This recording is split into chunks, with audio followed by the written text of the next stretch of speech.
So the unit 1 is electrostatics. It is divided into 5 parts: electrostatic force,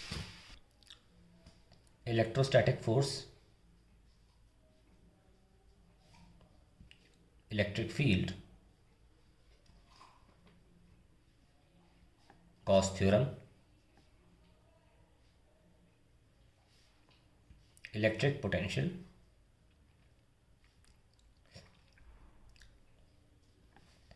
and capacitance. Let's first discuss the first topic, electrostatic force. Let's understand what is a charge. Charge is a physical quantity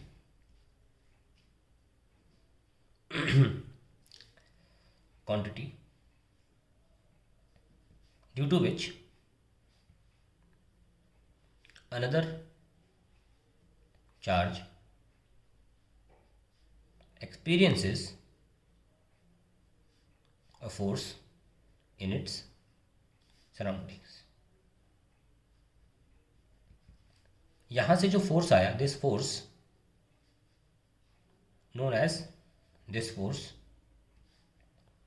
is known as electrostatic force. और scientist जो coulomb थे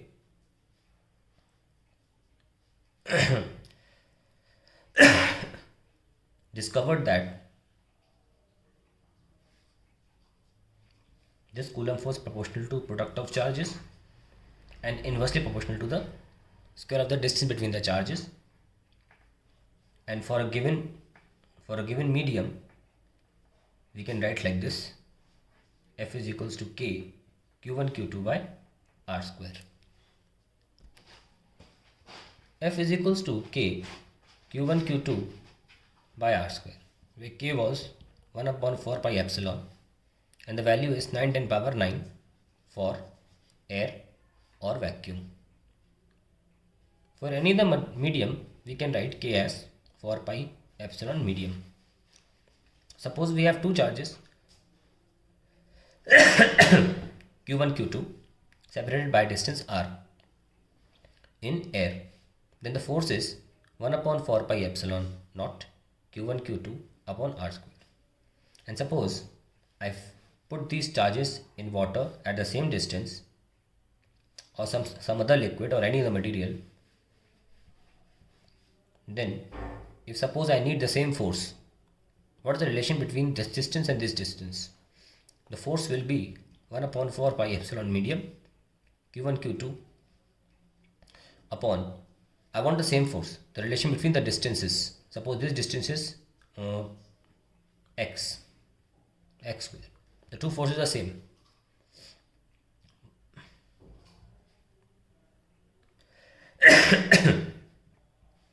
Is equals to 1 upon 4 pi epsilon medium Q1 Q2 upon x square. Cancel this. We get epsilon medium upon epsilon naught into 1 by r square is equals to 1 by x square. So we have epsilon medium by epsilon naught is denoted by capital K, called dielectric constant, divided by r square is equals to 1 by x square. And finally we can find out the x as r upon square root of K. Important formula, you should note it down, that if the medium is there between two charges, this is the distance at which two charges will still experience the same force. Now, normally we do not denote with any sign of the force, but force, if attractive, is denoted by negative sign, and if repulsive is denoted by a positive sign.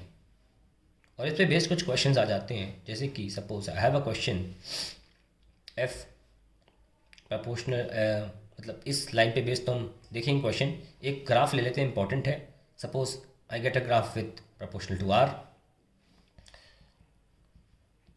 It is 1 by r square. This is the graph. If I get a graph f proportional to r square, it will be like this. Okay. Once again it will be following a r square को replace कर दें अगर y से तो it will look like a rectangular hyperbola. And if the graph is with 1 by r square on the x axis, then it will be a straight line. अब इस पर एक क्वेश्चन पूछा गया था प्रीवियस ईयर में, दो जोड़े लिए गए थे जिसमें एक जोड़ा था of opposite sign plus and minus और एक जोड़ा सेम साइन का था प्लस एंड प्लस, और दोनों के ग्राफ पूछे गए थे. तो प्लस माइनस का ग्राफ जो लेंगे तो उसमें अट्रैक्टिव फोर्स होगा और वो नीचे बनेगा, और प्लस प्लस में it is a repulsive force, या माइनस माइनस भी दे सकते थे. लाइक चार्जेस के केस में ये ऊपर बनेगा. तो ये कब बनेगा? जब दोनों चार्जेस नेगेटिव हो या दोनों चार्जेस पॉजिटिव हो. ऐसे में हमारा फोर्स पॉजिटिव आता है, और अगर अट्रैक्टिव फोर्स है तो ऐसे में फोर्स नेगेटिव आता है, तब ग्राफ ऐसे बनाया जाता है. There is another graph which is very famous, that is force with charges Q1 Q2. Now if Q1 Q2 product, it's a product, if it is positive, it means they are like charges, then force is positive. So graph will be like this. If Q1 Q2 positive, force is repulsive, F is positive. If Q1 Q2 negative, that means charges are of opposite nature, then this will be the graph. तो ये important है, ध्यान रखें इस graph को. अगर Q1 Q2 negative आ रहा है प्रोडक्ट तो अट्रैक्टिव फोर्स हमेशा नेगेटिव होता है, और Q1 Q2 पॉजिटिव है तो अट्रैक्टिव फोर्स पॉजिटिव होता है. ये ग्राफ बनेगा. Now another important thing electrostatic force chapter में है सुपरपोजिशन प्रिंसिपल. सुपरपोजिशन प्रिंसिपल इसका मेन यूटिलिटी है to find force on a charge in a system of many charges. इसमें होता क्या है? सपोज हमारे पास 3 चार्जेस हैं ऐसे Q1 Q2 and Q3, and I want to find out the force on Q3. तो जब मैं Q3 पर फोर्स निकालना चाहूँगा तो Q1 को इग्नोर कर दूंगा अगर Q2 की वजह से निकाल रहा हूँ. सिमिलरली जब Q3 पर निकालना चाहूँगा Q1 की वजह से तो Q2 को इग्नोर कर दूंगा, और दोनों को अलग अलग निकाल के वेक्टोरियली ऐड कर देना. इस प्रोसेस को जब लगाते हैं तो सुपरपोजिशन प्रिंसिपल बोलते हैं उसे. तब इसको थोड़ा सा यूज़ कर लेते हैं. जैसे कि इस केस में हम करें, अगर Q2 Q3 नीचे की तरफ है तो F/3 वेक्टर फॉर्म में ज़रूर लिखें कि Q2 Q3 अपॉन से I take this as R23 and this is R13 R23 का स्क्वायर, और नीचे जा रहा है तो -j कैप, एंड F13 इधर की तरफ होगा क्योंकि मैंने सारे चार्जेस पॉजिटिव लिए हैं. सो आई गेट कि Q1 Q3 upon R13 square minus I cap. अब क्योंकि आई कैप है और जे कैप है, I can simply take the net of these two कि Q2 Q3 upon R23 square का square plus k Q1 Q3 upon R13 का square, and this will be the answer to the question. Data दिया होगा तो आसानी से solve हो जाएगा. इसी सुपरपोजिशन पे बेस्ड कुछ क्वेश्चंस भी आते हैं, जैसे कि सपोज ये कोई चार्ज Q1 है, ये कोई चार्ज Q2 है, तो ऑब्वियसली दोनों अगर पॉजिटिव हैं तो दोनों इक्विलिब्रियम में नहीं रह सकते. अगर इसको होल्ड कर लिया जाए तो ये मूव करने चला जाएगा. तो हम चाहते हैं सिस्टम इक्विलिब्रियम में हो, तो हम एक चार्ज बीच में ले आते हैं, let that charge be Q. तो हमें इस Q की वैल्यू निकालनी होती है कि ये सिस्टम इक्विलिब्रियम में हो. तो करने का तरीका ये होता है कि पहले तो हम क्या करते हैं, Q को लाते ही नहीं है. पहले हम देखते हैं कि Q1 Q2 पर कितना फोर्स लगा रहा है इस दिशा में. तो फोर्स होता है कि Q1 Q2 divide by, suppose I take this distance as x, that will be x square. ना keep a charge Q in the middle. ये इसको इस फोर्स से इधर जाने से रोकेगा, तो इतना ही फोर्स से यहाँ लगाना पड़ेगा, और for that Q has to be negative. तो Q होगा नेगेटिव. तो ध्यान रखना है Q हमेशा इन दो चार्जेस के अपोजिट साइन का ही होगा. और फॉर्मूला कैसे लिखेंगे? F is equals to K Q2 upon x/2 का whole square. These two must be equal for the equilibrium. So k q1 q2 upon x square is equals to k q q2 x square, ऊपर 4 चला गया, q2 q2 cancel, k cancel, x square cancel, and finally we have q as q1 by 4. So this is the answer to such questions. इस तरह से किए जाते हैं. आइए कुछ और एग्जाम्पल्स देख लेते हैं सुपरपोजिशन प्रिंसिपल पे बेस्ड. जैसे कि suppose I have a square having charges q minus Q, q minus Q. हम चाहते हैं कि सेंटर पे हम निकाल सकें चार्ज. कैसे निकालें? लेट अस सी. ये q है और इसकी दूरी क्योंकि स्क्वायर है, हर चार्ज की दूरी वर्टेक्स से बराबर है. x ले लेते हैं. ये q यहाँ पे मान लीजिए स्मॉल q रखा हुआ है. ये q इसको रिपेल करेगा. सिमिलरली ये भी इसको रिपेल करेगा और नेट फोर्स आ जाएगा चार्जेस एट ए एंड सी की वजह से 0. सिमिलरली माइनस क्यू इसको अपने पास अट्रैक्ट करेगा, ये माइनस क्यू अट्रैक्ट करेगा और इनकी वजह से भी नेट फोर्स आ जाएगा 0. तो हमने सुपरपोजिशन प्रिंसिपल लगाया, एक एक करके वेक्टोरियली ऐड किया, फाइनली 0 किया. तो नेट फोर्स क्या आया? अल्टीमेटली 0. ये चार्ज यहीं रहेगा. थोड़ा चेंज कर सकते हैं इस कॉन्फ़िगरेशन को. Suppose I take it as Q and I take Q and minus Q and then I take minus Q. अब देखते हैं क्या आंसर आ सकता है. ये q इस q को इधर की तरफ रिपेल करेगा और ये अपनी तरफ बुलाएगा, तो ये डबल हो गया. यस और no? So we can write like this k q q upon x square if I take this as x. And then ये वाला भी सेम ही रहेगा, फोर्स अपनी तरफ बुलाएगा k q q upon x square. So I get f is equals to 2k q q upon x square. अगर ये a है, ये b है, ये c है, d है, तो क्यों ना मैं इसको AC लिख दूँ क्योंकि ये AC की दिशा में है. अब मैं ये वाला कर लेता हूँ सॉल्व. ये भी इसको यहाँ भेजेगा और ये माइनस क्यू इसको बुलाएगा. सिमिलरली क्योंकि जोड़ा सेम है क्यू एन माइनस क्यू का, ये भी क्यू एन माइनस क्यू है, तो I don't have to write it again. I can write BD is equals to k Q Q 2 times upon x square. So these two forces are exactly equal and they are 90 degree to each other. जब 90 degree पर होते हैं तो F net कैसे निकलता है? F net निकलता है स्क्वायर रूट से. कैसे? 2k Q upon x square का square plus 2k Q Q upon x square का स्क्वायर. जब दो टर्म सेम होते हैं, स्क्वायर लगा होता है, सिंपली आंसर आता है 2k Q Q upon x square root 2. और always directed towards the centre of this side CD. सो इस तरीके के क्वेश्चन सुपरपोजिशन प्रिंसिपल से किए जाते हैं. आइए कुछ और एग्जाम्पल ले लेते हैं. Suppose I have a square of having charges q minus q 2q minus 2q.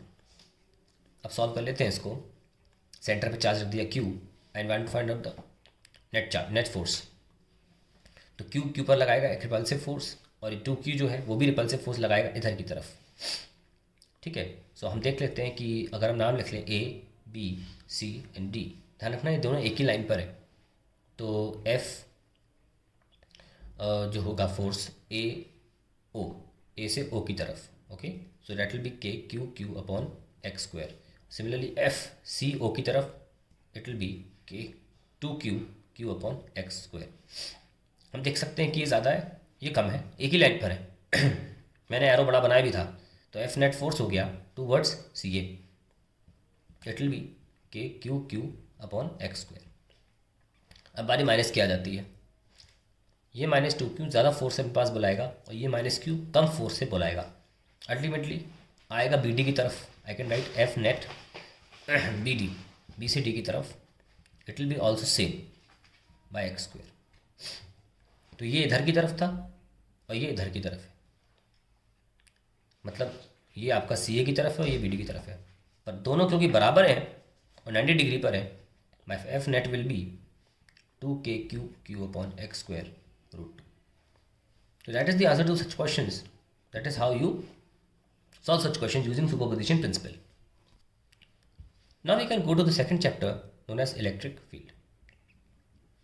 Now what is an electric field? Electric field is a region in space where the attractive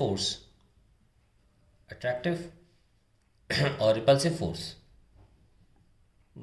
of the charge creating that field can be experienced.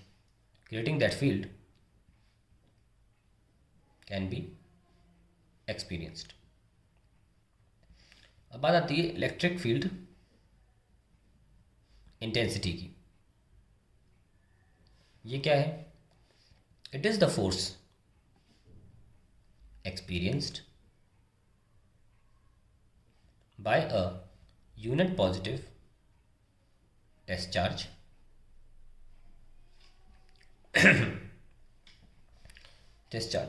when placed in that field, in the electric field. Now what is test charge? Test charge क्या है?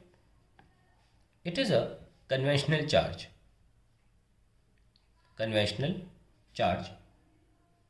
taken positive and is of a very small magnitude. Concept क्या है इसके पीछे? Suppose मेरा charge QS है और suppose ये बॉल के फॉर्म में है सपोज, एंड इसके ऊपर चार्ज है प्लस ऐसे, और यहाँ सेंटर से लेते हैं डिस्टेंस, और सपोज मेरे पास एक टेस्ट चार्ज है Q0, इसको नॉट से दिखाते हैं NaUGHT. अगर ये इसका वैल्यू बहुत कम नहीं हुआ तो क्या करेगा? इसका ये अपने आप में पॉजिटिव लिया जाता है. ये इन पॉजिटिव को रिपेल करेगा.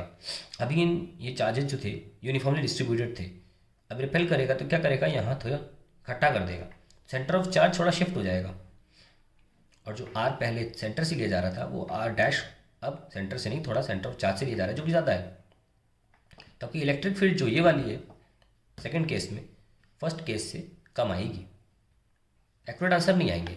यानी कि हमारा टेस्ट चार्ज इतना छोटा होना चाहिए कि हमारे सोर्स चार्ज की कॉन्फ़िगरेशन को, सोर्स चार्ज की इलेक्ट्रिक फील्ड को डिस्टर्ब ना करें. Hence, we write electric field as it is a force per unit positive test charge such that the charge is extremely small. यानी कि अगर ये सोर्स चार्ज है और ये Q0 है तो Q0 जो फोर्स महसूस कर रहा है उसे तो F बोलेंगे ही. Q0 फोर्स महसूस कर रहा है F, तो F बोलिए. पर 1 यूनिट पॉजिटिव टेस्ट चार्ज जो फोर्स महसूस कर रहा है वो F/Q0 है. और ये बात मेंशन करना ज़रूरी है कि Q0 बहुत छोटा होना चाहिए. क्यों? ताकि वो हमारे सोर्स चार्ज की इलेक्ट्रिक फील्ड को डिस्टर्ब ना करे. F/Q0 मैं इसको ऐसे भी समझा सकता हूँ कि ये सोर्स चार्ज है Q0 है, ये डिस्टर्ब नहीं कर रहा है इसकी फील्ड को. पर अगर ये मैग्नीट्यूड में हाई होता तो डिस्टर्ब कैसे करता? ऐसे इसको हल्का सा टेढ़ा कर देता. ये नहीं कर पा रहा टेढ़ा क्योंकि ये बहुत छोटी वैल्यू का है. तो यहाँ पे एग्जैक्ट इसकी वैल्यू Q0 टेस्ट कर पा रहा है. अगर इलेक्ट्रिक फील्ड के फॉर्मूले में हम F को खोले तो क्या निकलेगा? K QS Q0 distance R into Q0. ये लीजिए फॉर्मूला क्या निकल के आता है? K QS by R square. What we see here that electric field is independent of test charge.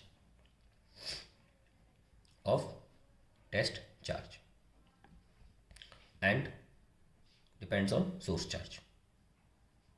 या is of source charge.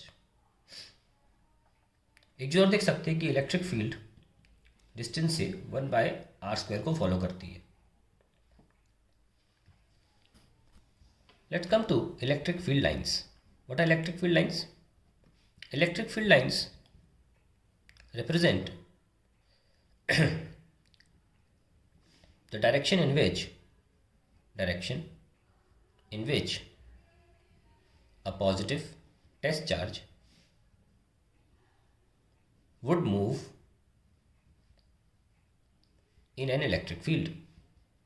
यानी कि electric field lines test charge के लोकस को दिखाती हैं. ठीक है. सो ध्यान रखें कि जो टेस्ट चार्ज है Q0 does not move in direction of electric field lines. Electric field lines actually show the direction of the path of Q0. Q0 electric field line की दिशा में नहीं चलता. तो Q0 किसकी दिशा में चलता है? Q0 moves in direction of electric field. So now we can take some configurations of एक सिंगल चार्ज के लिए देख ही लिया हमने इलेक्ट्रिक फील्ड कैसे होती है। अगर हम देखना चाहें इलेक्ट्रिक फील्ड कैसे होती है, क्यू नॉट रख दीजिए, तो इस क्यू एस की वजह से ये रिपेल होगा, रिपेल होगा, रिपेल होगा, और जो भी क्यू नॉट दिखाएगा वही फील्ड लाइन बन जाएंगी। माइनस होता तो क्यू नॉट पास आता।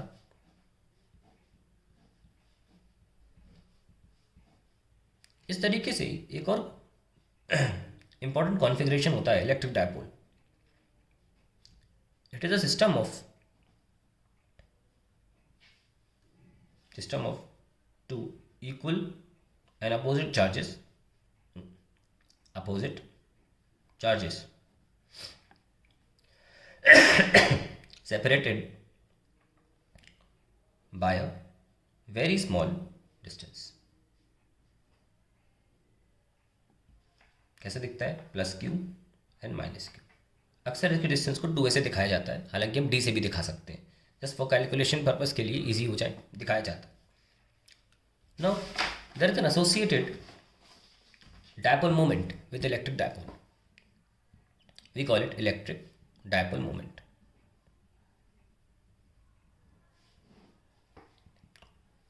Q minus Q, distance between them 2a। Dipole moment क्या होता है? It is the product of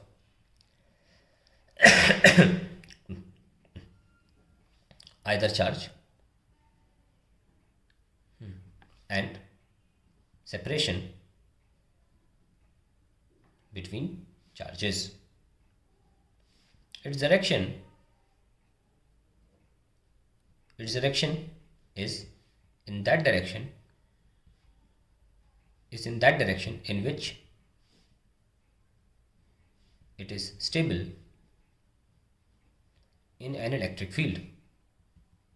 यानी कि इलेक्ट्रिक फील्ड में जो कि प्लस से माइनस जाती है, अगर डायपोल छोड़ दिया जाए तो रेस्ट कैसे करेगा? ऑब्वियसली उसका माइनस यहाँ और उसका प्लस यहाँ, तो जिस डायरेक्शन वो स्टेबिलिटी से रेस्ट करेगा वही डायरेक्शन उसकी ली जाएगी, इसलिए ली जाती है माइनस से plus. So dipole is a electric dipole moment is a vector quantity and has direction negative to positive। Now let's find out the electric field, है ना, find out electric field for a dipole। दो जगह पर find करते हैं, एक equatorial पे और दूसरा एक्सियल लाइन पे। आइए देखते हैं, पहले एक्सियल लाइन देख लेते हैं। ये डायपोल है, अक्सर हम माइनस से प्लस दिखाते हैं, एरो से दिखा सकते हैं, ये माइनस है ये प्लस है। इसके सेंटर से दूरी लेते हैं और किसी जगह पर हम एक चार्ज रख सकते हैं क्यू नॉट, जो कि हमें महसूस करके बताएगा इलेक्ट्रिक फील्ड कितनी है। आर की दूरी है, आधे से ए लिया जाता है। तो यहाँ पर माइनस वाला जो है, माइनस, ये माइनस है, ये प्लस है, इसको हमने पास बुलाएगा, और प्लस वाला क्योंकि पास में है इसे दूर भेजेगा ज़्यादा फोर्स से, ज़्यादा इलेक्ट्रिक फील्ड से। After all electric field force ही तो है, 1 यूनिट तो पॉजिटिव चार्ज पे लगने वाली। अगर मैं इसको ले लूँ ए, इसको ले लूँ बी, तो ये हो जाएगी ई बी, ये हो जाएगी ई ए। तो ई नेट क्या आ जाएगा? E B minus E A, which we can write as k Q upon r minus a, because this is r, this is a, r minus a का square minus k Q upon r plus a का square k Q, and then we have 4ar upon r square minus a square का square, which we can write it as k q into 2a, 2 यहाँ r upon r square minus a square का square, which is written as 2 kpr upon r power 4 for a short dipole। a is neglected for a short dipole, and then ultimately we reach 2 kp by r cube। So what we conclude that electric field on axis is 1 by r cube। ऐसे follow होता है। अब एक कटोरी के लिए कर लेते हैं, ये माइनस ये प्लस, परपेंडिकुलर बाइसेक्टर लेंगे, इसको बोलते हैं इक्वेटोरियल लाइन। ना यहाँ पर अगर क्यू नॉट रखें तो ये माइनस को बुलाएगा और ये प्लस इसको दूर भेजेगा, और अल्टीमेटली फील्ड कहाँ गई, यहाँ। ठीक है, ये थीटा ले लेंगे, थीटा ले लेंगे, ये वाले कॉम्पोनेंट कैंसिल हो जाएंगे। Ultimately we have 2e cos theta as E net. This section is taken. Let me call it as R. This is A, this is X. Or I would rather call it X. Let me call it this as R. So 2kq by this is x square cos theta, ये theta था तो हमने ये theta है, ये theta लिया होगा, base A upon hypotenuse x. So we have E net on equatorial line will be kq into 2a upon x cube kp by x cube. अब x को खोल लेते हैं, E net is equals to kp upon r square plus a square root का cube. So we have kp upon r square plus a square power 3. तो अब हम neglect कर लेते हैं for a short dipole, r is very very greater than a, E net comes out to be kp by r cube. तो short dipole के लिए देखा कि axial divide by equatorial it is coming out to be 2:1, और variation तो same ही रहेगा 1 by r cube.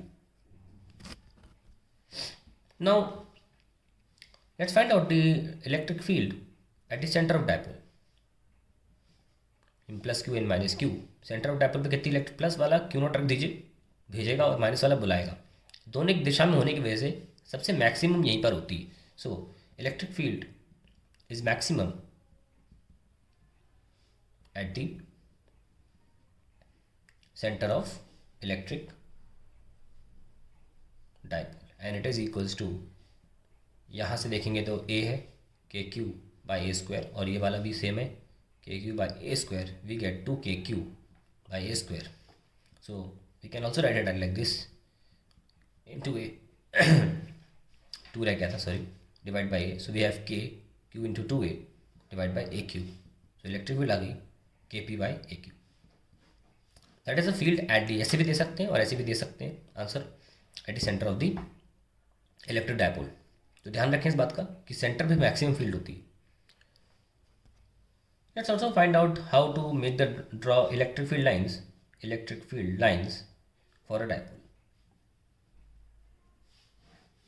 ये प्लस और ये माइनस, तो प्लस से माइनस फील्ड जाती है ऐसे, लाइक दिस,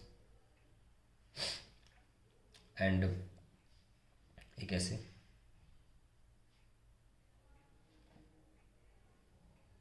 इस तरीके से आप बना सकते हैं फील्ड लाइन्स.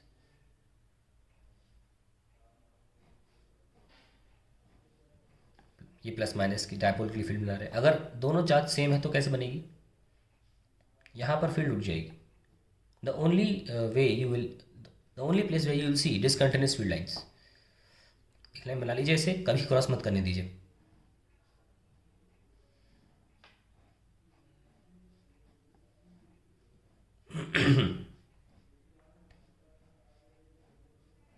ये तरीका बनाते हैं फील्ड लाइन्स के. ये डायपोल नहीं है, system of charge of same sign है. Let's find out how a dipole behaves in an external electric field. ये इलेक्ट्रिक फील्ड है, हम यूनिफॉर्म ले रहे हैं, बोर्ड एग्जाम में हमारी यूनिफॉर्म ही होती है. और डायपोल हम अगर किसी एंगल पर रख भी दें तो होगा क्या, लेट अस सी 1, ये एरो ले रहा हूँ, प्लस ये थीटा है, ऑब्वियसली प्लस है, और ये माइनस है, तो इधर की तरफ इसे फोर्स लगेगा QE, यहाँ इधर की तरफ QE. Equal and opposite forces, so no translatory motion of dipole in uniform electric field. लेकिन जब इक्वल अपोजिट फोर्सेस होते हैं तो उनके बीच में सेपरेशन है अगर, तो टॉक हो सकता है, और है भी, दिख भी रहा है. ये 2a साइन थीटा है. टॉर्क होता है, that is force into perpendicular distance between line of forces. Force कितना है, QE है, और लाइन ऑफ फोर्सेस के बीच में डिस्टेंस कितना है, 2a sine theta. So Q into 2a E sine theta that is torque with P E sine theta, और वेक्टर फॉर्म में p क्रॉस e। जिस तरीके से हमने लिया है उस हिसाब से तो क्लॉकवाइज है, तो inside the plane of paper direction होगी इसकी। Now let's find out work done on a dipole when placed, when rotated, when मत लिखिए, to rotate it in uniform electric field. So this is the electric field we have, plus से minus, और ये dipole है किसी एक particular angle theta पे, theta 1 पे। Suppose I rotated bye a small angle D theta two new position. So work done क्या होगा, टाउ डी थीटा। रोटेशन में वर्क डन का फॉर्मूला ये होता है, force is replace by torque and has replace by theta. This is P E sine theta D theta, this is D W, and when you integrate you will get P E cos theta from theta 1 to theta 2, obviously minus के साथ। We have, अगर minus हटाना है तो lower limit ले लीजिए पहले, minus upper limit, that is the work done. Now let's find the potential energy of a dipole in uniform electric field. So if there is a dipole like this and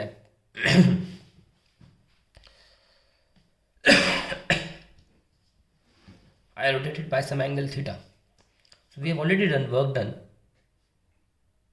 on a dipole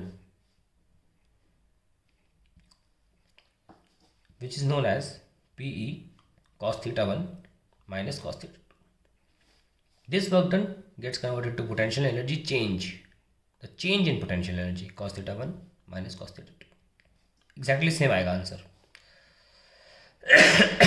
But if I want to find out the potential energy of dipole at any point, at any orientation या position, orientation is a better word, किसी भी orientation पर potential energy चाहिए, change नहीं चाहिए मुझे चाहिए potential energy. I do not want the change. How do do that? When you finding the potential energy, हमेशा ये बात होती है कि आपके डायपोल या कोई भी सिस्टम है उसकी इनिशियल पोटेंशियल एनर्जी जो होनी चाहिए ज़ीरो होनी चाहिए, ठीक है। So initially the potential energy should be zero, तभी जो फॉर्मूला निकल के आएगा potential energy at any orientation का निकलेगा। तो इनिशियली ज़ीरो कैसे हो सकता है? When cos theta 1 is zero, that is when theta equals to 90, then delta हट जाएगा and will get P E minus cos theta. There is no reason to put 2 here, क्योंकि थीटा 1 हट चुका है। So we get minus P E cos theta 1, and that is the final result. Now इसका मैं reason बता देता हूँ। जैसे कि आप पोटेंशियल निकालना चाहते हैं, what is potential of a charge at a point, how do you define it? Work done in bringing a charge from infinity to that point. क्यों? क्योंकि इन्फिनिटी पर पोटेंशियल जीरो होता है, इसलिए आप इन्फिनिटी से ही क्यों लाते हैं? क्योंकि पोटेंशियल इन्फिनिटी पर जीरो होता है। जब भी आप एब्सोल्यूट पोटेंशियल निकाल रहे होते हैं या पोटेंशियल एनर्जी भी एब्सोल्यूट निकाल रहे होते हैं, तो आपको स्टार्टिंग में पोटेंशियल एनर्जी या पोटेंशियल दोनों जीरो चाहिए होती हैं। तो this is the correct answer for that. Now इस पे क्वेश्चन देख लेते हैं, what is the angle eight which potential energy is half of its maximum value. तो मैक्सिमम वैल्यू क्या होती होगी पोटेंशियल एनर्जी की? प्लस पीई, माइनस पीई नहीं हो सकती, प्लस पीई। किस एंगल पर होगी? 180 डिग्री पर, ठीक है ना। कॉस 180 लिखोगे तो प्लस पी ही आ जाएगा। हमें इसकी हाफ चाहिए, यानी कि minus P E cos theta, जो कि फॉर्मूला है, should be equal to P E by 2। P E पे कैंसिल, कॉस थीटा आ गया -1/2, तो थीटा कितना गया 120 degree, and that is the final result. तो एक इंपॉर्टेंट क्वेश्चन था, मैंने इसमें करा दिया है। Now let's go to the chapter Gauss theorem. Let's first understand what is a flux, electric flux. It is a physical quantity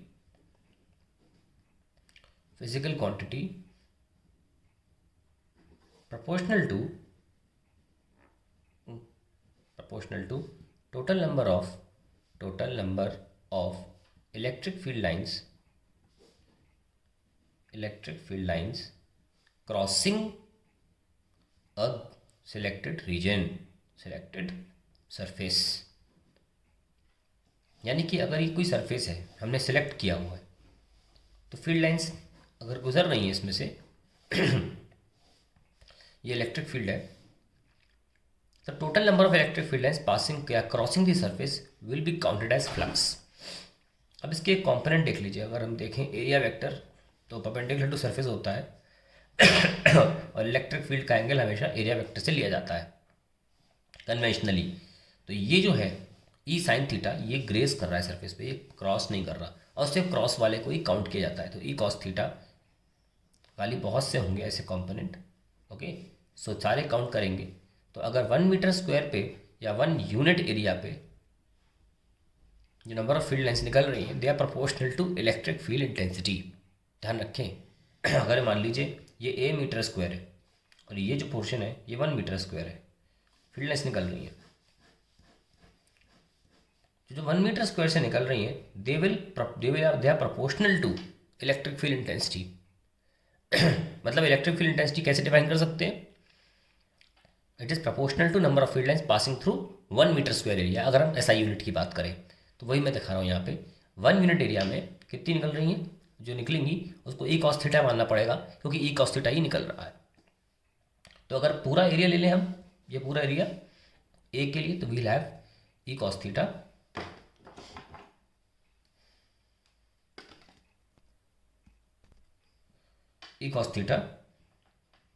into area. This is counted as flux. तो flux कितना आ गया? ई ए कॉस थीटा, और इसीलिए dot product भी इसे माना जाता है. Now let's take a configuration. Suppose I have a charge Q and it is sending out some electric field lines. Okay, now I enclose it by some random surface. A number of field lines passing through it, 1 2 3 4 5 6 7 8, still 8. Now if I enclose it with a sphere, then also number of field lines are not going to change by just changing the surface area. The shape of the area enclosing the charge, it will not change. यानी कि flux is not depending on the shape of the surface enclosing the charge. So I would prefer using a sphere because I know the area of the shape. It will be easy for me. So suppose I take a point charge enclosed by a surface. The flux coming out will be E into A. And since everywhere the angle is 90 degree, or you can say area vector ऐसा होता है electric field का 0 degree angle बन रहा है, सो cos 0 can be taken. So we have E into A. Now what is the electric field due to a point charge? It is kq by r square. Now what is the area of this sphere? 4 pi r square. So if I open k को खोलूँ upon r square into 4 pi r square. 4 pi r square cancel, तो flux कितना आ गया? q by epsilon. इसको बोलते हैं हम Gauss theorem. Gauss theorem derive कैसे पाया? देखिए पहले ऐसे डिराइव पाया कि electric field was following for a point charge, it was following 1 by r square variation. Electric field जो है वो 1 बाय आर स्क्वायर का वेरिएशन फॉलो कर रही थी. यानी कि इलेक्ट्रिक फील्ड डिस्टेंस के साथ स्क्वायर टाइम्स घट जाती है, 1 बाय स्क्वायर के फॉर्म में घट जाती है. वहीं एरिया जो है स्फीयर का वो आर स्क्वायर टाइम्स की प्रोपोर्शनलिटी से बढ़ता है. ये दोनों एक दूसरे को कैंसिल कर देते हैं, तब जाके ही गॉस थ्योरम प्रूव हो पाता है. यानी कि Gauss theorem will not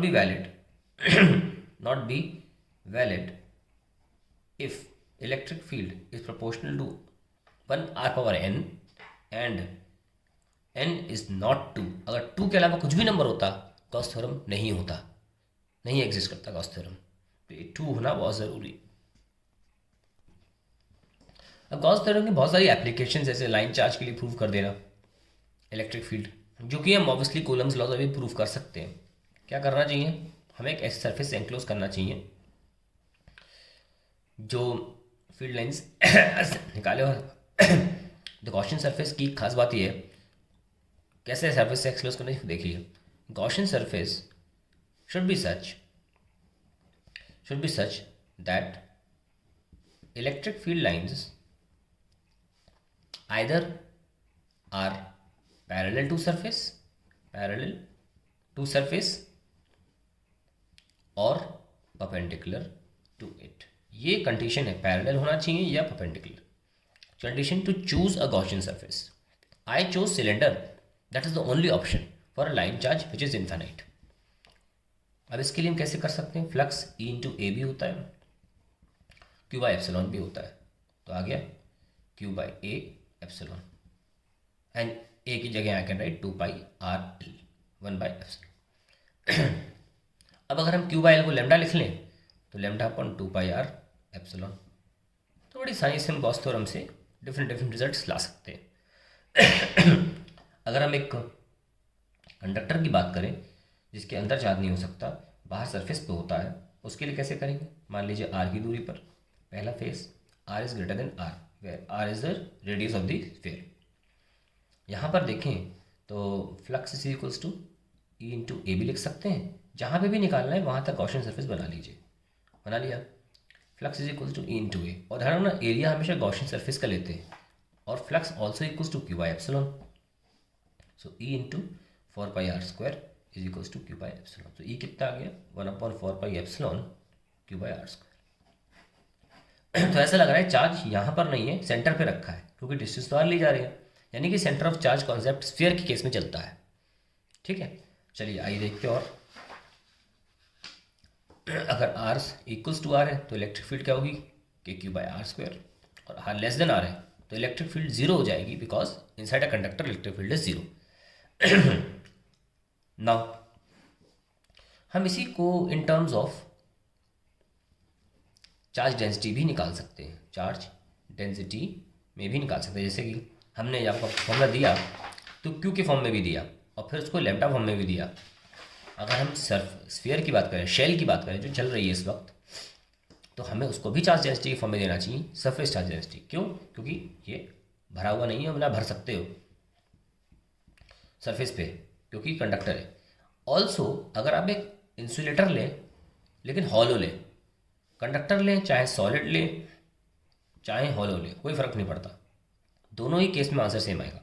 insulator के केस में भी आंसर सेम आ जाएगा अगर ये हॉलो हुआ तो ये दोनों तीनों केसेस हम एक साथ लेके चल रहे हैं, मान के चलिए.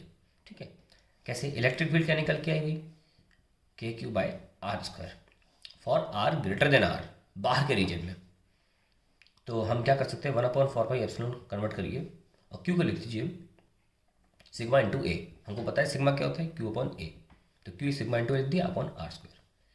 1/4 pi epsilon into sigma into, अब एरिया कौन सा लिखेंगे, एरिया वहीं तक का लिखेंगे जहाँ चार्ज है, that is 4 pi r square. Charge तो आर की दूरी पर है, उसके लिए यहाँ थोड़ी चले जाएंगे गॉसियन सरफेस पे, थोड़ी चले जाएंगे क्योंकि चार्ज कहाँ पर है सरफेस पे, तो एरिया भी वहीं का लिया जाएगा अपॉन आर स्क्वायर. 4 पाई से 4 pi cancel and this is the important result we get in terms of charge density. अब अगर हम बात कर रहे हैं for r equal to r, electric field आ जाएगी सिग्मा बाई एप्सिलॉन क्योंकि आर इक्वल टू आर से दोनों कैंसिल हो जाएंगे. तो स्टैंडर्ड रिजल्ट होता है कंडक्टर के लिए of any shape sigma by epsilon on the surface of conductor and where sigma is a local charge density. क्योंकि ये स्फीयर है हर जगह चार्ज डेंसिटी सेम होगी, यूनिफॉर्म डिस्ट्रीब्यूशन होता है चार्ज का एक स्फीयर के ऊपर. Now for r less than r E is zero. Now अब बात करते हैं इंसुलेटर के लिए. इंसुलेटर सॉलिड स्फीयर, इसकी बात कर लेते हैं. लो पूरा भर दो इसको. बाहर अगर हम निकालना चाहते हैं इस पॉइंट पी पर तो हम इसको कवर कर देंगे गॉसियन सरफेस से. फ्लक्स आ जाएगा E into A also equals to Q by epsilon. इस रिजल्ट में कोई आंसर में चेंजेस नहीं आएंगे क्योंकि अल्टीमेटली चार्ज सारा इस सरफेस ने घेर लिया है. तो the answer will remain the same जो पहले किया गया था. अब हम बात करते हैं सरफेस की, तो उसमें भी आंसर हमारा सेम ही आएगा। अब अंदर घुस जाते हैं। अंदर घुस गए, फ्लक्स क्या हो जाएगा, E into A. Also flux क्या हो जाएगा, क्यू डैश बाय एप्सिलॉन, क्योंकि हम सिर्फ यही चार्ज गिन सकते हैं जो अंदर है। इस बार गॉसियन सरफेस ये, ठीक है, तो वही चार्ज गिन सकते हैं। वो चार्ज कैसे निकालें जो अंदर है, वेरी सिंपल। अभी 4/3 पाई कैपिटल आर क्यूब में चार्ज क्यू था, 4/3 पाई स्मॉल आर क्यूब में कितना होगा, Q upon 4/3 pi capital r cube into 4/3 pi small r cube हो गया। तो अब ई इंटू 4 पाई क्या लेंगे, जहाँ तक चार्ज है 4 पाई आर स्क्वायर, यहीं तक लेंगे, क्योंकि ये हमेशा गॉसियन सरफेस का एरिया लिया जाता है, ध्यान रखें। क्यू डैश क्या निकला, क्यू इंटू, यहीं से काट दो 4/3 r cube upon capital r cube, और नीचे क्या है एप्सिलॉन। ये लो, एक कैंसिल हो गया, और क्या पहुँचे हम, Q upon 4 pi epsilon r upon r cube. ये देखो, ये सारी चीज़ें कांस्टेंट है, क्या निकल के आया, ई प्रोपोर्शनल टू आर होता है। ई प्रोपोर्शनल टू क्या निकल के आया, आर इनसाइड। अब नोटिस करते हैं, इसी चीज़ को हम चार्ज डेंसिटी फॉर्म में लिखना चाहते हैं। रिजल्ट क्या निकल के आया, E is equals to k Q by r square, simple result for r greater than r, is equals to k Q by capital r square for r equal to r, n is equals to k Q r upon r cube for r less than r. अब in terms of हम क्या लिखेंगे, रो, क्योंकि यहाँ volume charge density लगेगी, इसकी form में लिखना चाहते हैं। कैसे लिखें, सिंपल है, चलिए शुरू करें। के बाय आर स्क्वायर, ये पहला वाला, क्यू की जगह क्या लिख सकते हैं, रो इंटू वी। किसके लिए लिख रहे हैं, आर ग्रेटर देन आर के लिए। चलिए 1/4 pi epsilon r square into rho into 4/3 pi, जहाँ तक चार्ज है वहीं तक लिखेंगे, यानी कि capital r cube, 4/4 pi cancel, we get rho r cube upon 3 epsilon r square. तो वेरिएशन डजंट चेंज, वेरिएशन जो होता है 1/r स्क्वायर वही चलता रहता है। नाउ सेकेंड पार्ट है इसका, for r equals to r, तो इलेक्ट्रिक फील्ड क्या हो जाएगी, रो आर कैपिटल आर बन जाएगा, ये आपके सरफेस पे आ जाएगा। और अगर आप अंदर जाना चाहते हैं तो इट विल बी इसी में आप आर को भी स्मॉल आर लिख लें। इस केस में हम क्या लिखेंगे, अगर अंदर है तो आर को स्मॉल आर मान लें, तो क्या होगा, यहाँ क्या माना था, छोटे आर को बड़ा आर, लेकिन तीसरे केस में बड़े आर को छोटा आर मानना चाहिए, तो आएगा rho r by 3 epsilon. Very important result. अभी हमने सारे रिजल्ट देख ही लिए, अब इन सभी के हम ग्राफ बना लेते हैं जल्दी से। जैसे कि लाइन चार्ज की बात करें तो वो था 2k lambda by r, rectangular hyperbola. अब बात करते हैं शेल की या इंसुलेटर हॉलो की, क्या निकल के आया था, E0 इनसाइड द शेल, बाद में E proportional to 1/r square. तो यहाँ इलेक्ट्रिक फील्ड नहीं होगी, ये ऐसे बनेगा। अब बात करते हैं इंसुलेटर की, अंदर डायरेक्टली प्रोपोर्शनल होगा, और ये दीजिए E proportional to 1/r square. मैं फैक्ट बता दूँ जल्दी से, आपको इंपॉर्टेंट रहेगा। अगर रो कांस्टेंट है, कांस्टेंट को ऐसे लिख सकते हैं, rho is equals to some constant times r power 0, okay, यानी कि रो इज अ कांस्टेंट, हमने पावर 0 कर दिया। तो ध्यान रखना, इलेक्ट्रिक फील्ड हमेशा प्रोपोर्शनल टू r पावर 1 होगी, यानी कि अगर rho proportional to r power n है तो इलेक्ट्रिक फील्ड हमेशा proportional to r power n+1 होगी, एक एक्स्ट्रा। कब, जब n 0 हो या 0 से बड़ा हो एंड इंटीजर हो, तब ये लॉजिक चला सकते हैं, नहीं तो नहीं चला सकते, नहीं तो फिर इंटीग्रेशन से ही करना पड़ेगा। ध्यान रखें इस बात का, अगर 0 है और से बड़ा है और इंटीजर है तो एक पावर ज़्यादा होती है इलेक्ट्रिक फील्ड की जो रो की होती है उससे, ध्यान रखिएगा। Now let's talk about some infinite sheets of charge. ये शीट है, इसमें खूब सारा चार्ज है, हम निकालना चाहते हैं इलेक्ट्रिक फील्ड, तो एक छोटा सा पोर्शन ले लिया, और ये इतनी पतली है कि यही चार्ज हमने पहले बोला गॉसियन सरफेस ऐसा चुनिए कि इलेक्ट्रिक फील्ड या तो उसके सरफेस के पैरेलल हो या उसके सरफेस पे परपेंडिकुलर हो। हमने सिलेंडर चुना और इस बार हमारे सिलेंडर की सरफेस के ये पैरेलल है और ये इसको भेद रही है। ये शीट इतनी पतली है कि यही चार्ज इधर भी इलेक्ट्रिक फील्ड छोड़ता है। ठीक है, तो हम लगा सकते हैं गॉसियन सरफेस का फॉर्मूला, फ्लक्स तो ई इंटू ए लिखा ही जाता है, जिसमें एरिया डिस्क का आएगा, ये वाला आएगा, ना कि C S A. Also flux is the charge here residing Q by epsilon. So electric field क्या आ गई? अब देखिए ध्यान से सुनिए आप, फ्लक्स तो यहाँ भी काउंट हुआ और लेफ्ट साइड भी काउंट हुआ, तो 2 टाइम्स है flux, 2 E A is Q by epsilon. So electric field आई ये क्यू बाय ए सिग्मा होता है, जो कि चार्ज डेंसिटी होगी शीट की। तो हमारे पास इंपॉर्टेंट आंसर आ गया कि एक इन्फिनिट शीट के लिए आंसर होता है सिग्मा बाय 2 एप्सिलॉन। बहुत इंपॉर्टेंट बात ये है, इसका डिस्टेंस से कोई कनेक्शन नहीं है, ये कांस्टेंट रहती है डिस्टेंस के साथ, ध्यान रखें इस बात का। यानी कि अगर कोई शीट है जिसके 1 सेंटीमीटर पर अगर कोई क्यू नॉट चार्ज रखा है, उसमें फोर्स लग रहा है एफ, तो 2 सेंटीमीटर पर भी फोर्स लगेगा एफ, 3 सेंटीमीटर पर भी फोर्स लगेगा एफ। ये फोर्स सेम लगता रहेगा, क्योंकि फोर्स का फॉर्मूला होता है Q not times E which is sigma bye 2 epsilon, जो कि डिस्टेंस पे डिपेंड ही नहीं करता। ये इंपॉर्टेंट फैक्ट ध्यान रखिएगा, ये क्वेश्चन भी बड़ा इंपॉर्टेंट है, ध्यान रखिएगा। अब बात करते हैं, रिजल्ट तो निकाल ही लिए। अगर 2 शीट्स हैं, केस 1 ले लेते हैं, अगर दोनों प्लस हैं तो प्लस से प्लस फील्ड आती नहीं, तो फील्ड बीच में 0 हो जाएगी। यहाँ पर फील्ड कैसी होगी? अगर क्यू नॉट रखो, जब भी फील्ड निकालना हो क्यू नॉट रखो और क्यू नॉट के अकॉर्डिंग डायरेक्शन देखो, ये इसको धक्का देगा, field chart sheet sigma bye 2 epsilon electric field, और ये वाली भी इतनी ही लगाएगी प्लस सिग्मा बाय 2 एप्सिलॉन। तो कितना आ जाएगा? Sigma bye 2 sigma by epsilon. ध्यान रखें, फ़र्क तो पड़ता नहीं है कि डिस्टेंस कितना है, फ़र्क इस बात का भी नहीं पड़ता कि सामने कोई है, ये अपने इफेक्ट को, अपनी इलेक्ट्रिक फील्ड को यहाँ भेज देगी। वही कहानी यहाँ पे भी होगी, यहाँ पे भी इलेक्ट्रिक फील्ड कितनी होगी? Sigma by epsilon. ध्यान रखें, अगर प्लस प्लस है तो कोनों पर फील्ड होती है, बीच में नहीं होती। अब अगर हम प्लस माइनस की बात करें तो ऑब्वियसली प्लस से माइनस फील्ड होगी। यहाँ पर माइनस वाला बुलाएगा क्यू नॉट को और प्लस वाला भेजेगा, सेम मैग्नीट्यूड से कोई डिस्टेंस डिपेंड नहीं करता, तो फील्ड कोनों पर 0 होती है जब हमारे पास अपोजिट चार्ज डेंसिटी वाली शीट्स होती है। ध्यान रखें कि प्लस माइनस के बीच में इलेक्ट्रिक फील्ड आती है सिग्मा बाय एप्सिलॉन, और यही कारण है कि कैपेसिटर के बीच में भी इलेक्ट्रिक फील्ड यही पाई गई, सिग्मा बाय एप्सिलॉन। तो ये शीट्स के लिए है। Now let's talk about conservative forces. These are the forces by which the work done is independent of path followed, or these are the forces by which the work done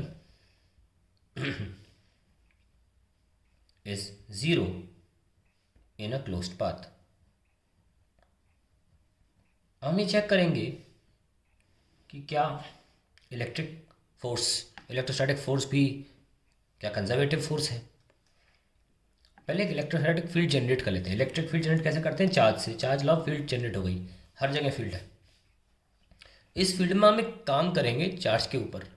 अगर वो काम path से independent निकला या loop में 0 दे दिया work done, तो ये मान लिया जाएगा कि इलेक्ट्रोस्टैटिक फोर्स कंजर्वेटिव फोर्स है और इलेक्ट्रिक फील्ड कंजर्वेटिव फील्ड है।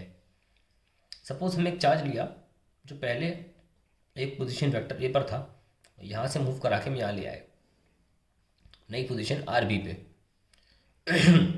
अब क्योंकि फोर्स प्रोपोर्शनल टू 1/r² होता है और जिस रास्ते से हम लाए बड़ा रैंडम सा रास्ता है, डिस्टेंस पर लगातार बदलता चला जा रहा है, बढ़ता चला जा रहा है, तो फोर्स वेरिएबल है। वेरिएबल फोर्स हमेशा इंटीग्रेशन से वर्क डन निकलता है। सपोज कहीं एक पोजीशन थी आर, वहाँ से थोड़ा सा मूव कराया से dl और यहाँ पे ले आए नई पोजीशन पे। अब ये QS है और किसको लेकर आ रहे हो? Q नॉट को। Q नॉट पे फोर्स कहाँ लग रहा है? QS की वजह से बाहर होता क्या है फोर्स? Q नॉट E, और एंगल कितना है? थीटा। सो छोटा सा वर्क डन क्या हुआ? Force into F dot dl। F is Q naught E dot dl, that is dw। Now we can see that the angle is theta, so we can use dot product EDL cos theta. अब एक perpendicular गिरा दीजिए, अगर ये DL है और R की दिशा में डिफरेंशियल वैल्यू DR है तो हम देख सकते हैं कि DR is DL cos theta and we can replace it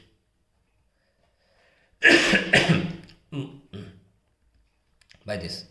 So total work done कितना आ जाएगा, Q नॉट, ये हो जाएगा KQS by R square into DR which will be KQS Q not integration of 1 by R square, अगर मैं पूरा work done निकालना है, इंटू DR, कहाँ से कहाँ तक, RA से RB तक. So work done is KQS Q naught minus का 1 by R, RA से RB which will be KQS Q naught, minus sign है तो लोअर लिमिट पहले माइनस अपर लिमिट बाद में, ये आ गया. अगर मैं ब्रैकेट को खोलूँ KQS Q naught by RA minus KQS Q naught by RB, तो हम नोटिस करेंगे K कांस्टेंट, QS कांस्टेंट है, फिक्स्ड है, Q नॉट कांस्टेंट है और RA एक फिक्स डिस्टेंस है जो पहले ली गई थी. यहाँ भी वैसे ही है, तो ये कांस्टेंट, ये भी कांस्टेंट, ये किसी भी ऐसे वेरिएबल पर डिपेंड नहीं कर रहा, किसी भी वेरिएबल पर डिपेंड नहीं कर रहा. अगर ये पाथ ना लेकर मैंने कोई और पाथ लिया होता तो भी आंसर यही आएगा. हमने देखा कि वर्क डन सिर्फ इनिशियल और फाइनल पॉइंट पे डिपेंड कर रहा है पाथ पे बिल्कुल डिपेंड नहीं कर रहा. इससे साबित होता है कि work done by electrostatic force, जो कि पाथ पे डिपेंड नहीं कर रहा है, इसलिए इलेक्ट्रोस्टैटिक फोर्स क्या हुआ, कंजर्वेटिव फोर्स हुआ कंजर्वेटिव फोर्स हुआ.